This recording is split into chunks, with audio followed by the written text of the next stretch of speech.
Hello, hello, Sagittarius Collective. Kamusta po kayong lahat? Ako po ito si James from James Tarot PH. Ito po ang inyong August 17 hanggang 23 reading. Naku, isang maulan na reading po para sa inyo. Medyo malakas ang ulan sa amin dito, so stay tuned and listen to your reading, okay? But first, mga mahal kong Sagittarius, kung meron kang one big question, hawakan nyo po yan. Meron po tayong question and answer portion sa dulo. So, ihanda nyo po yan sa ending ng ating reading. Sasagutin ko po yan. Okay, let's begin. Inhale and exhale your cards for the week. Ooh, nice. Siya nga pala, advance reading po ito para sa bagong linggo, kaya makapaghanda ka pa on the coming week. Depende po sa lalabas sa ating reading. Okay? Thank you mga mahal kong Sagittarius for not skipping the ads ha. Malaking tulong po sa akin yan sa ating libreng reading every week po para sa inyo. Thank you, thank you, thank you. So, at the background of your reading, meron kang the Ace of Wands. Uy, uy, uy. Merong isang exciting opportunity or plano or pintuan na naghihintay para sa'yo na dapat mong kunin. Okay? Alam ko medyo nag-aalangan ka ngayon, kinakabahan ka kung dapat ko na bang gawin, dapat ko bang i-entertain, dapat ko bang i-try. Pero sabi dito, kailangan merong kang confidence within you na parang sige na nga, try natin, baka pwede. Sige na nga, subukan natin, baka pasok sa akin yan. So, give this one a chance. Give this one your time, your effort, nang sa ganun makita mo kung ano ba yung magandang bagay na ito na pwedeng magpabago sa destiny ko or sa buhay ko ngayon. Okay? Especially in your core energy, meron kang the Four of Cups. Sinasabi dito, Sagittarius, ng iyong spirit guides na medyo nag-aalangan ka pa kung tatanggapin mo ba yung isang bagay or hindi. Siguro dahil marami kang reservations, marami kang mga inaalala ng mga issues. Halimbawa, iniisip mo yung mga anak mo, iniisip mo yung bahay, iniisip mo yung gastos, iniisip mo yung layo o yung oras o yung responsibility. Tinatansya mo kung kaya ko ba, magagawa ko ba, kung okay ba sa akin to, no? Pero sabi ng yung spirit guides, itry mo kasi para makita mo kung para sa'yo ba talaga yan at kung kaya mo. Minsan kasi parang nabubulagan ka lang masyado nung vision na parang ay matrabaho, ay malayo, ay marami yan, ay mahirap yan. Pero in reality, kung gagawin mo daw, marirealize mo, ay madali lang pala. Saan ang galing yung mahirap? Saan ang galing yung mabagal? Saan ang galing yung matrabaho? Sa isip, no? Meron ka mga preconceived ideas. Akala mo ganto, akala mo ganyan. So marami kang maling akala tungkol sa isang bagay. Kaya panahon to for you to really open yourself. Try mo, papasukin mo, subukan mo para makita mo kung ano yung ganda at exciting door na naghihintay sa'yo dahil sa bagong bagay na ito. Okay? Clarify natin. The Four of Cups, meron kang naku, napakalakas ng ulan sa amin. Sa inyo po, kamusta ang weather? Four of Cups, the Hanged Man. Okay, ito yung panahon na bubuksan mo ng isip mo na parang, aha, gets ko na. Aha, oo nga no, maganda nga yung bagong bagay, sige gawin ko na. Mula sa isang mataimtim na pag-iisip or pagninilay-nilay, marirealize mo na, uy, maaring ito na yung bagay na magpapawala sa akin, sa aking stock energy. Hindi na ako matetenga, hindi na ako madedelay, hindi na ako nakahinto lang dito. May dumating na, so susubukan ko siya. Parang ganyan. At the background, the Ace of Pentacles. Na-realize mo na, uy, maganda to. Pwede akong kumita ng malaki dyan. Pwede kong magkaroon ng bagong ganto, bagong ganyan, bagong material, bagong gamit. Pwede ako makaipon dito. So, Nakita mo yung halaga niya, nakita mo yung value nito, kaya sabi mo, sige, try natin. Parang ganyan. Okay? So, open yourself, try mo yan, and see the bigger picture. Okay? So, mga Sagittarius, ano po ba yung mga bagay na inaasam mong makuha ngayon? Meron ka bang tina-target na sabi mo, God, ibigay mo sa akin yan? Comment down below, i-manifest natin para makuha mo. Okay? In the area of what you need to focus on, meron kang the Eight of Wands. Naku, sabi dito, mag-focus ka sa isang bagay ha. Hindi yung paiba-iba ka ng gustong gawin. Kaya nangyayari, wala kang natatapos, wala kang mission accomplished, kumbaga. So, sabi dito, let's focus on one thing only this week. Para bumilis, para umandar, para magkaroon ng magandang resulta. Huwag daw pagsabay-sabayin yung mga ginagawa. Kumbaga, schedule mo yan.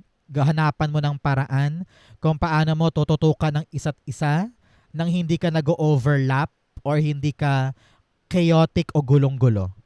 Panahon to para mag-isip ng paraan kung paano magagawa yung isang bagay ng successful agad this time. Narinig ko rin dito kung meron ka mga biyahe, baka pupunta ka sa kabilang bayan o sa Maynila para asikasuhin yung isang bagay, asikasuhin mo. Pero iwas-iwas ka daw sa baha. Narinig ko na kapag yan, naririnig mo naman pag umuulan. Kapag umuulan, magdalawang isip. Kasi baka mamaya tumirik sa may baha or ma-stranded ka sa weather, 'di ba? So make sure na ikaw ay magpaplano when it comes to your travel. Sabi dito, i-check yung mga weather app. Meron ka mga app sa phone, i-check mo yung weather, yung ulan, para alam mo kung kailan ka babiyahe. Eight of Wands, the Queen of Cups. Ngayon, sabi dito ng yung spirit guides, malakas ang kutob mo this week about something. Kung parang meron kang kutob na ayoko munang ituloy ngayon, bukas na lang, sundin mo yon. Or meron kang kutob about this person, kung meron ka nararamdaman, pakinggan mo yon, aksyonan mo yon, at merong meaning yon. Okay? At the bottom, the King of Wands. Magkaroon ka ngayon ng tapang, strategy, and lakas ng loob na puntahan yung mga bagay na gusto mo. It's all about following your heart. Okay? And nakatutok ka lang sa bagay na yon. Okay? So mga Sagittarius, taga saan po kayo while watching this video? At kamusta po ang weather sa inyo? Sa amin, maulan, malamig. Okay? In the area of what you need, meron kang the Ten of Pentacles. Nako, ang kailangan mo ngayon, pagiging seryoso para sa mga bagay na long term. Yun ang kulang sa iyo eh. Panahon daw to ngayon para siguraduhin na tatagal ba ako dito? Seryoso ba to? Am I wasting my time here? Example, meron kang trabaho ngayon at na-realize mo, ay, parang hindi pala ako regular, wala pala akong kontrata, on call lang pala ako. So, syempre, paandap-andap ang kita. So, ngayon, makakaisip ka ng paraan na, ay, maghahanap na ako ng regular job. Yung talagang may kontrata, yung talagang may benefits. Parang ganyan. O kaya, nag-iisip ka na ngayon about your mana, paano paghahati-hatian, or yung property, yung bahay na luma, ibebenta na ba? Panahon to para mag-isip para sa pangmatagalan. Para sa retirement mo or sa yung pension, no? Kailangan asikasuhin na yan para for the next 5 years or 10 years, meron kang aasahan na kaching-kaching. Naku, lumalakas po ang ulan. Ingat po kayo ha sa mga nababasa ngayon or may biyahe ngayon. Ten of Pentacles, the Lover's card. Panahon daw to para i-dedicate ang sarili mo para asikasuhin yan. Halimbawa, meron kang inaasikaso ngayon na lupa or binibentang kotse or may pinapagawa ka sa bahay, pag-focusan daw, no? Asikasuhin, commit yourself, Kailangan mo nang mag-decide para once and for all, maging planchado na yan. Okay? Your choice matters this time. Importante sa'yo yan, Sagittarius. At the bottom, the Four of Wands, yes, pambahay talaga to, pampamilya. Kung merong dapat asikasuhin sa bubong, sa issue ng land title, or sa kontrata, or may issue sa mga papeles, no? O kaya sa school ng mga anak, kailangan planchahin na yan kasi pangmatagalan yung mga issue na yan eh. So harapin, pag-usapan, pagmitingan ng pamilya para one big fight, one big solution. Okay? In the area of what's affecting your current energy, meron kang the King of Swords. Sinasabi dito, Sagittarius, ng yung spirit guides na kailangan mo nang mag-decide. Kailangan mo nang maging matapang patungkol sa isang bagay na inaalok sa iyo ng tadhana. Merong binibigay sa iyo pero iniiwasan mo because you are fearing of the responsibility, takot ka sa change, takot ka sa pagbabago kaya takot kang pansinin to or yakapin to. Your spirit guides are asking you, panahon na para gumalaw. Kailangan mo makita ng maliwanag kung ano yung halaga ng bagay na ito. So, open your eyes, open your mind, and see the potential of this thing. And then grab it, take it. Narinig ko na parang may deadline ito para hindi siya laging available sa'yo kaya kailangan mo talagang kumilos. Okay? Importante yan for you. Clarify natin. The King of Swords, meron kang the Nine of Pentacles. Sabi dito ng yung spirit guides, panahon na for you para buuin ang empire mo. Kung talagang gusto mong umalago ang buhay mo, magkaroon ka ng ipon, steady income, financial stability, financial freedom, kailangan talaga malakas ang loob mo na kumilos ngayon. Example, balak mo nang itayo yung coffee shop na yan, yung negosyo na yan, yung trabahong yan, gusto mo nang applyan. Go, sugod, laban para makuha mo yung buhay na gusto mo for yourself. Okay? At the bottom, the Queen of Wands. Magkaroon ka doon ng tiwala sa iyong sarili na kaya mo to, magagawa mo to. Okay? In the area of your near future, meron kang the Temperance card. Si Temperance card, sinasabi niya na pagtiyagaan mo to ha. Hindi porkat sinabi kong maganda to, pangmatagalan to, bibilis to, at talagang maitatayo mo yung empire mo, kampante ka na. No. Sinasabihan ka dito na magtiyaga, magtiis. Kailangan kung ano yung dapat na proseso gagawin mo. Kailangan nakatutok ka dyan. Kailangan dedicated ka, motivated ka, at araw-araw consistent ang effort. Because yung tiyaga na yan, yung sipag na yan, yung kilos na yan, ang magbibigay sa'yo ng comfortable life. Okay? So ngayon pa lang habang nag-uusap tayo, advanced reading ito ha, para pagdating ng August 17 to 23, alam mo na yung gagawin mo. Kailangan magtiis. Kailangan magtiyaga. Kung ano yung dapat daanan. Walang shortcut, walang pagmamadali, walang pagkairita. If you need to do this, do that. Kung kailangan dumaan sa point A, point B hanggang point X, daanan mo. Para nang sa ganun, makuha mo yung magandang outcome sa bagay na yan. Okay? Temperance card, meron kang the Five of Cups. Sabi dyan, huwag ka na mag-dwell sa mga kanigahan. Huwag mo nang isipin pa na, ay nagkamali ako dito, ay masungit si boss, ay nagpali ako dun. Okay lang yun. Parte yun ng proseso. Kaya kailangan dito, mag-focus ka dun sa magandang makukuha mo out of this hard work. Because kaya, makukuha, magagawa, kaya magsipag. Okay? At the bottom, you have the Eight of Cups. Talagang lalayo ka na sa mga bagay na sumisira sa atensyon mo sa binubuo mong ito ngayon. Okay? Kung ano man yung mga distraction, kung ano man yung mga pangit na nagpapaharang sa'yo, iwasan mo yan. Para nang sa ganon, kung ano itong inaalagaan mo, mabuo siya ng tama at magdulot sa'yo ng magandang pagbabago. Okay? In your challenge, meron kang the Moon card, kalabuan. No?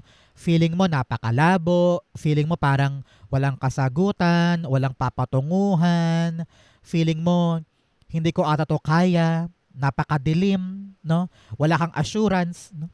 Pero sabi dito ng yung spirit guides, ang kailangan mong katigan ay ang iyong intuition. Ramdam mo naman yan eh. Ramdam mo yan na kahit malubak dito, kahit mahirap dito, alam ko na dapat ko tong suungin. So have faith in God, have faith in yourself, suungin mo yung laban hanggang sa lumiwanag, hanggang sa maging maayos, hanggang sa maging fruitful para sa'yo. Okay? So wag kang papabulag sa mga takot mo, huwag kang papabulag sa mga insecurities mo, 'di ba? Kailangan kapag nandiyan yung problema, nandiyan yung susuungin, lumaban. Moon card, the Knight of Cups. Sabi dito ng yung spirit guides, kailangan ilaan mo ang puso mo dyan. Kung talagang gusto mo, ipaglalaban mo. Kahit malubak, kahit hindi sigurado, kahit maraming kalaban. Kasi yung dedication mo to fight for something, malaking power yan ng manifestation. Kumbaga, sinusubok ka lang ang tadhana ngayon. Okay? At the bottom, the Knight of Swords, laban sugod. Wala nang isip-isip pa, wala nang alinlangan pa. Ibigay mo lahat ng energy mo dyan para magkaroon ng pagbabago. In your fortune, meron kang the Six of Wands. Naku, napakalaking panalo po this week tungkol sa isang bagay. Maraming mga taong nakatingin sa'yo at nag-iisip sila, paano nagawa ni Sagittarius yun? Paano niya narating yung outcome na akala nating lahat hindi kaya ni Sagittarius. Pero heto ikaw, you are shining. You are really the winner against everybody, no? Ramdam ko dito na yung spotlight nasa iyo. Kung ikaw po ay content creator, ramdam ko dito na dadami ang followers mo, dadami ang viewers mo, mag-viral ka. For others naman, kung ano yung task na nasa kamay mo, kung meron kang assignment, project, o ikaw yung leader, kitang-kita ko dito na paldong-paldo. Panalong-panalo ka dyan sa gagawin mo. And people are gonna notice you, applauding you, bibilib sila sa nagawa mo. So congratulations. Four of Wands, the Two of Swords. Yes, panahon to para talagang umabante dahil sa mga bagay na napagdesisyonan mo. Narinig ko dito na the right choice, the right choice, the right choice. Parang hindi ka magsisisi sa choice mo dahil naipanalo mo siya. At naging maganda yung resulta. Congrats po. At the background, the Chariot card. Yes, successful journey, successful outcome. Kung ano naman tong inilaban mo, nilakad mo, diniretso mo, dahil nagpakatapang ka at nag-decide kang umariba dito, sigurado yung panalo. Ngayon pa lang kino-congratulate na kita. Claim mo to para sa'yo to. Alam mo yung ulan, malaki ang indikasyon sa'yo na bubuhos ang magandang balita sa'yo this week. Kaya pasalamatan mo ang ulan, it's gonna be a great, great source of abundance and prosperity para sa'yo. Okay? In your challenge, divine messages rather, meron kang the Lover's card. Sabi dito Sagittarius, kailangan malinaw sa'yo yung mga gagawin mo. Kung ano yung mga dapat ipaglaban, para kanino, para saan, ano ang purpose. Kasi kung alam mo kung para saan, ipaglalaban mo yan. Magko-commit ka dyan. Kaya kailangan ngayon pa lang Sagittarius, malinaw sa'yo yung mga choices, malinaw sa'yo yung mga dapat mong piliin, at dapat panindigan yan. Hindi pwedeng ngayon gusto mo, bukas bitaw na. Hindi pwedeng ngayon lalabanan mo, bukas ayaw mo na. Kailangan panindigan yung isang choice. Okay? Para magkaroon niya ng magandang outcome sa'yo. Clarify natin. The Lover's card, meron kang the King of Swords. Sabi dito, kailangan palaban ka talaga, manindigan. Kapag sinimulan mo na, yakapin mo yan. Wala nang urungan, wala nang bawian, kumbaga. Sabi dito, touch move na. No? Kapag inaksyonan, niyakap, sinabi mong oo, dalhin mo yan hanggang dulo. At the background, the Ten of Swords. Dito ka talaga tunay na babawi, makakabangon. Kaya panahon to ng aksyon, at talagang pagpili para hindi ka na bumagsak, hindi ka na malugmok, hindi ka na mabokya. Kailangan ngayon ng effort mo para tunay kang makabawi sa buhay. And that choice will make you win and will make you enter this new opportunity in your life. New beginning, new life. Out with the old, in with the new. Okay? Outcome mo yan, bigyan mo na kita na fortune cards. You have bridge, successfully overcoming a problem. Congratulations. Meron daw po kayong problemang malalagpasan this week. You also have love. Yes, use your passion. Kung ano yung pagmamahal na meron ka tungkol sa isang bagay, sa isang tao, pagyamanin mo yon para magkaroon ng magandang outcome. You also have wealth, kayamanan. Uy, may paglago daw po ng pera mo ngayon or paglago ng buhay. You also have shield, you need to defend yourself. Kung ano man to mga gagawin mo, kung ano man to mga desisyon mo, kailangan panindigan, kailangan ipaglaban. Okay? Ang outcome ni Sagittarius for August 17 to 23, the Ace of Cups, 1-1. Talagang meron pong bagong bagay na darating para sa'yo, kaya ma-excite ka na. Panahon talaga to for you to really be open. Papasukin mo siya sa buhay mo at magdudulot siya sa'yo ng labis-labis na kaligayahan. Congrats po. Clarify natin. The Ace of Cups is being clarified by you have the King of Cups. Sabi niya, alagaan mo daw. No? Panahon to para maging nurturer ka, tignan mo yung value niya, maging maalaga ka, because this is something na magpapanatag sa'yo. Kaya follow your heart, be happy. Kung nandito ang puso mo, dito ka mag-excel. Congratulations.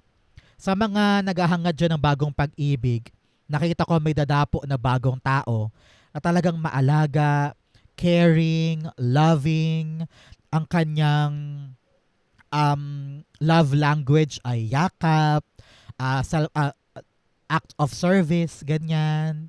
At saka very, very thoughtful siya. So congratulations sa mga naghahangad ng bagong pag-ibig. Nandiyan may darating.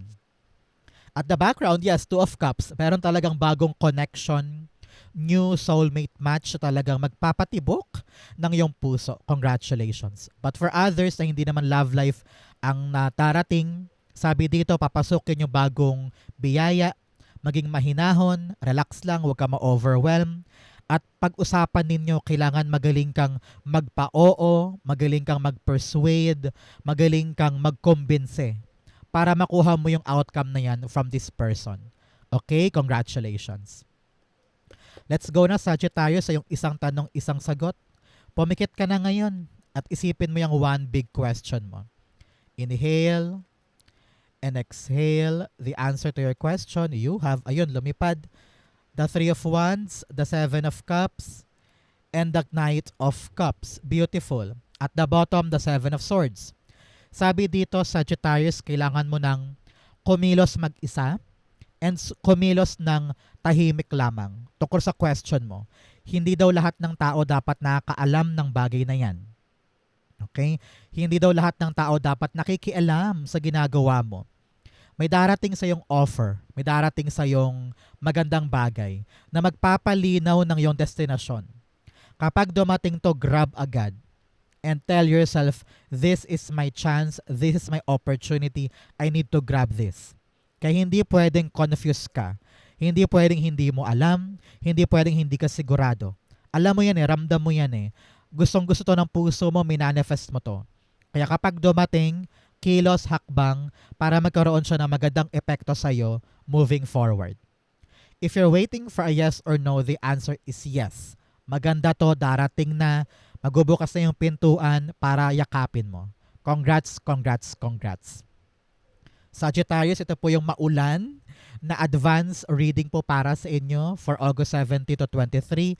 Ito rin po yung inyong isang tanong, isang sagot. Sa po kayo nakaresonate, comment below, babasahin ko po yan. Thank you, Holy Spirit, Spirit Guides, for the clarity for today. Thank you rin po mga mahal ko Sagittarius for watching hanggang dulo. I love you. This has been James for James Tarot PH. God bless everybody.